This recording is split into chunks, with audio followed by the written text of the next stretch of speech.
Dan di sini salah satu penekanannya adalah beliau, Bapak Presiden, ingin seluruh lapisan masyarakat dapat menjalankan ibadah Natal dan Tahun Baru dengan aman, penuh sukacita, kebaikan, dan rasa nyaman. Jika ada yang dipersulit saat menjalankan misa Natal, perayaan Natal, segera laporkan ke kepolisian, TNI, pemerintah daerah, atau bisa langsung ke saya. A'udzu billahi minasyaitonir rajim. Bismillahirrahmanirrahim. Bismillahirrahmanirrahim. Assalamualaikum warahmatullahi wabarakatuh. Alhamdulillahirabbil alamin. Salatu wassalamu ala asyrafil anbiya'i wal mursalin wa ala alihi washabi rasulillahi ajma'in. Rabbi shrah li sadri wa yassir li amri wahlul 'uqdatam min lisani yafqahu qawli. Alhamdulillah, puji syukur kita ucapkan kehadirat Allah Subhanahu wa taala yang sampai hari ini Allah masih memberikan kesehatan kepada kita semua. Salawat dan salam kepada Nabi Allah Muhammad sallallahu alaihi wasallam. Allahumma salli ala Muhammad wa ala ali Muhammad. Uswatun hasanah buat kita semua, contoh suri tauladan hidup untuk seluruh umat manusia. Saudara sekalian, lama kita tidak membicarakan tentang perbandingan agama. Nah, pada kesempatan kali ini kita akan mencoba kembali menyinggung tentang perbandingan agama. Kebetulan sebagaimana yang kita saksikan di awal video ini tadi, potongan pidato ya, Gibran Rakabuming Raka yang saat ini menjabat selaku Wakil Presiden Republik Indonesia menyampaikan pidato tentang persiapan daripada perayaan Natal dan Tahun Baru. Nah, dari apa yang disampaikan oleh Gibran, ada beberapa poin menurut saya yang perlu kita kita sikapi dan kita tanggapi, saudara. Pertama, berkaitan pernyataan Gibran Rakabuming Raka, dia yang mengatakan bahwa pesan dari Presiden bahwasanya seluruh lapisan masyarakat ikut dapat melaksanakan perayaan Natal dan Tahun Baru. Saya rasa kata-kata ini tidak tepat. Kenapa saya katakan tidak tepat? Karena perayaan Natal dan Tahun Baru itu bukan untuk seluruh lapisan masyarakat. Itu hanya untuk umat Kristen saja, ya.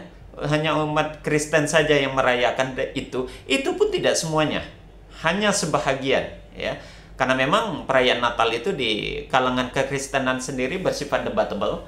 Ada yang meyakini tentang adanya perayaan Natal dan ada yang tidak. Maka memang di dalam kekristenan sendiri ada umat Kristen sebahagian yang merayakan Natal dan ada yang tidak merayakan perayaan Natal. Dan sebahagian lagi perayaan Natalnya tidak di dalam bulan Desember ini, seperti Advent misalnya. Nah, makanya apalagi umat Islam, ya, apalagi umat Islam dan umat-umat beragama lainnya. Jadi kalau seandainya dia mengatakan seluruh lapisan masyarakat untuk dapat mengikuti kegiatan atau melaksanakan kegiatan perayaan Natal dan Tahun Baru ini sungguh sangat keliru.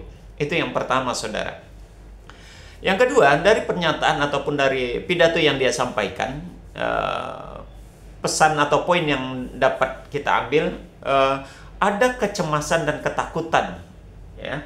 Ada kecemasan dan ketakutan terhadap pelaksanaan kegiatan perayaan Natal dan Tahun Baru ini. Sehingga pernyataan yang dia sampaikan dalam pidatonya bahwasanya untuk mengantisipasi itu, siapa yang membuat kekacauan, siapa yang menghalangi dan segala macamnya, untuk dapat dilaporkan ke pihak yang berwajib, ke kepolisian kah, atau pihak-pihak terkait yang lainnya kah. Bahkan dia sendiri menyatakan atau sampaikan kepada saya secara pribadi, disediakan nomornya itu. Begini loh, Mas Gibran Rakabuming Raka, ya. Anda sebagai pejabat juga harus fair, harus adil gitu ya. Setahu saya umat Islam, karena memang kenapa saya katakan langsung kepada umat Islam, karena memang kecemasan itu sebetulnya ditujukan kepada umat Islam yang mungkin dikhawatirkan akan melakukan pemboikotan, mungkin begitu kali ya. Jangan ajarkan umat Islam berkaitan tentang toleransi. Islam sangat toleransi agamanya, sangat menghargai ya umat-umat yang lain. Ya, sepanjang umat lain juga bisa menghargai tentang keislaman itu sendiri, ya. Sehingga apalagi umat Islam itu memang terikat dengan lakum dinukum waliyadin, bagimu agamamu, bagiku agamaku. Jadi lafaz itu mengikat umat Islam untuk bisa berlaku toleransi, harus bersikap toleransi. Hanya saja kata-kata toleransi ini kan memang harus jelas konteksnya seperti apa. Nah, sayangnya bagi kita kata-kata toleransi itu banyak yang kebablasan. Kenapa saya katakan kebablasan? Kata-kata toleransi itu kalau dalam konsep tekstualnya seharusnya kan memberikan peluang dan membiarkan kepada keyakinan lain, umat yang memiliki keyakinan yang berbeda untuk menjalankan syariatnya. Ya silakan. Tidak ada yang mengganggu. Dan Islam mengajarkan tentang itu. Jadi memberikan kesempatan kepada umat lain untuk menjalankan agamanya, keyakinannya sesuai dengan apa yang dia amalkan, begitu ya. Nah, bukan berarti kata-kata toleransi itu harus ikut serta. Nah, ini yang keliru. Termasuk apa yang disampaikan Mas Gibran tadi itu.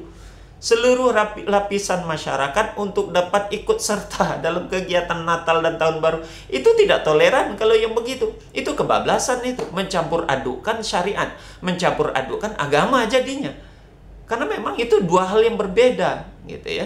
Jadi biarkan saja mereka yang melakukan itu. Ya, insya Allah umat Islam sangat toleran. Tidak ada umat Islam yang akan mencegah itu, ya. Tidak akan ada umat Islam yang mencegah. Karena memang umat Islam itu tahu itu batasannya adalah lakum dinukum waliyadin. Nah, jadi kecemasan-kecemasan yang seperti ini menurut saya tidak beralasan, ya, sampai membuka jaringan khusus untuk pelaporan-pelaporan ketika ada gangguan-gangguan terhadap kegiatan perayaan Natal atau misa Natal dan lain sebagainya. Nah, kemudian poin yang berikutnya adalah saya jadi kepikiran pemerintah sering tampil dalam hal-hal urusan yang seperti ini, ya. Melindungi kegiatan Natal itu kayaknya hampir setiap tahun ada backup dari aparatur negara, pemerintah, begitu ya. Tapi mengapa kalau kita mau lihat sebaliknya, tapi mengapa tidak ada kecemasan, tidak ada antisipasi, tidak ada sorotan yang begitu lebih, begitu ketika mereka melaksanakan ataupun mengadakan kegiatan kristenisasi yang begitu masif, terstruktur, dan itu terjadi di mana-mana, gitu loh. Nah, kenapa ya dengan yang demikian pemerintah tidak pasang badan, tidak ada antisipasi, dan tidak ada tampil untuk memberikan penegasan terhadap kegiatan kristenisasi itu sendiri. Justru yang itu meresahkan, ya, dengan meiming-iming, menarik atau mempengaruhi orang yang sudah memiliki keyakinan agama tertentu, lalu diajak-ajak untuk masuk kepada agama Kristen melalui kegiatan kristenisasi. Dan ini sudah menjadi rahasia umum. Hal yang seperti ini sudah menjadi rahasia umum. Hampir merata di seluruh Indonesia ini terjadi kegiatan kristenisasi yang dilakukan oleh para misionaris, para misi zending, ya. Yang mereka membawa pesan-pesan kekristenan untuk disampaikan kepada orang-orang yang belum Kristen. Nah, jadi menurut saya pemerintah juga harus tampil, ya. Ini yang memancing nanti terjadinya mencederai konsep kerukunan umat beragama ini, kegiatan kristenisasi ini. Jadi perlu juga pemerintah tampil, membackup, mengantisipasi dari kegiatan-kegiatan yang seperti ini. Jadi tidak hanya sekedar melindungi mereka dalam kegiatan perayaan Natal mereka, misa mereka, ya, seolah-olah mereka terancam, begitu. Padahal tidak ada terjadi, terancam itu tidak pernah terjadi. Justru sebaliknya, kalau seandainya mau berpikir secara jernih dan mau melihat secara jernih, kegiatan kristenisasi itu justru lebih mengancam. Nah, harusnya juga pemerintah tampil di dalam hal itu. Begitu mungkin kiranya hal ini bisa menjadi perhatian kita bersama, dan juga khususnya bagi Gibran Raka Buming Raka yang memberikan pencerahan, yang telah memberikan pidato pembackupan terhadap kegiatan Natal dan Tahun Baru. Seharusnya itu juga dilakukan pembackupan perhatian kepada kegiatan-kegiatan antisipasi terhadap kegiatan kristenisasi. Demikian saudara, semoga ini bermanfaat. Kita akhiri dengan kafaratul majelis. Subhanakallahumma wa bihamdik asyhadu an la ilaha illa anta astaghfiruka wa atubu ilaik. Assalamualaikum warahmatullahi wabarakatuh.